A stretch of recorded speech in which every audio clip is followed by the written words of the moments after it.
From pardons to payments, President Donald Trump has already pardoned January 6 Capitol rioters, but now it's possible they could get restitution as well with your tax dollars, almost $2 billion of them, with what Trump and his administration is calling the Anti-Weaponization Fund. It's money intended to compensate people who say that they were unfairly targeted by the federal government for political reasons. Now, the January 6 defendants are kind of getting the most attention here in this conversation, but they're not the only ones that could get involved. It could also include Trump allies who have been investigated, conservative activists, or theoretically, Trump critics or activists on the left. I mean, anyone who can make a convincing case.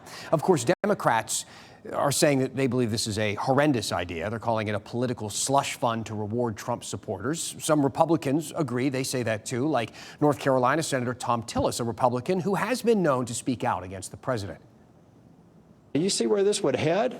These people don't deserve restitution. Many of them deserve to be in prison. Some of them deserve the pardon because they were over-prosecuted. But this is, this is just stupid on stilts. All right. Now, I will say this. We know that not all of America, not all Americans are on the same page when it comes to the severity of January 6th. That day has been debated in courtrooms, TV studios, and living rooms ever since. I mean, I've tuned into many of those debates. I've had a few around the dinner table myself. I've heard reasonable arguments about the guilt of some people, like those in the back of the crowd that day, or even some of the folks who were milling around inside, perhaps unaware of exactly what was happening elsewhere. But some of what happened on that day, what we saw with our own eyes, you saw yourself, is much harder to defend.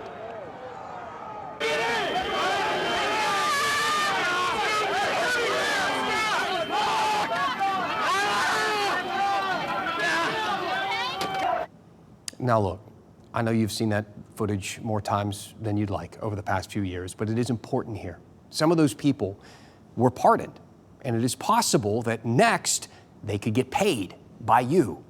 Of course, lawmakers still need to vote on all of this. And tonight, Will Doran is getting a pulse from our local lawmakers.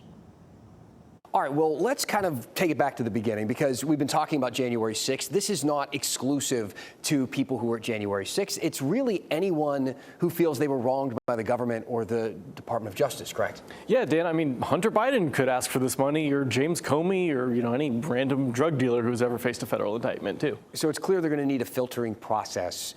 How will they make a decision to who they think is justified for a payout and who is not? Well, the idea is to set up this panel who would essentially review all the claims that come in, and those people would be Trump allies that are picked by him and his Department of Justice. They would look at your claims and say, okay, we do agree that you were wronged, and this is how much money we think you should get. And again, there's nearly $2 billion in this pot of money. It's a lot of money they're proposing. What keeps me from lying, from looking at a screen image of January 6th and saying, hey, that's me, there I am, and here's some reasons why I deserve to get paid? I mean, what do we know about the process, the vetting, what they're going to do to investigate all these claims? This is still really in the early stages. I don't know if even they have thought about a lot of these questions, but I think the idea is really for people to say, okay, look, I was convicted for being at January 6th, or I was charged, I was investigated, and I had to pay for a lawyer. I lost time at work. Maybe I was fired from my job, things like that. And this is why I deserve this restitution. Look, this is unprecedented. It is highly controversial. Have you been hearing from any of the elected leaders or people running from office in North Carolina? Yes, of course, we heard from Thom Tillis earlier, and we also heard from the Republican who is seeking to replace him in D.C., Michael Whatley. He said that he completely disagrees with Tillis on this. He is very much in favor of this. He says the January 6ers were persecuted by the Biden administration, that there was weaponization going on. He is very much behind Trump on this effort. I also heard from Roy Cooper, the Democratic candidate. Cooper is strongly against this. He says that he is running to lower costs and end the chaos, corruption, and rampant self-dealing in Washington, D.C. that North Carolinians are sick of. And it will be lawmakers that ultimately decide if this goes through or not. They need to vote on it. Exactly. It could be Thom Tillis voting on this, or if this doesn't get passed before the November elections and it goes into next year, it could be either Roy Cooper or Michael Whatley voting on it, which is why we reached out to them. We also reached out to our entire congressional delegation that's in office right now, have all of their responses that we got back on our website at the NC Capitol section of WRAL.com. We'll take a look. Thank you, Will. Thanks.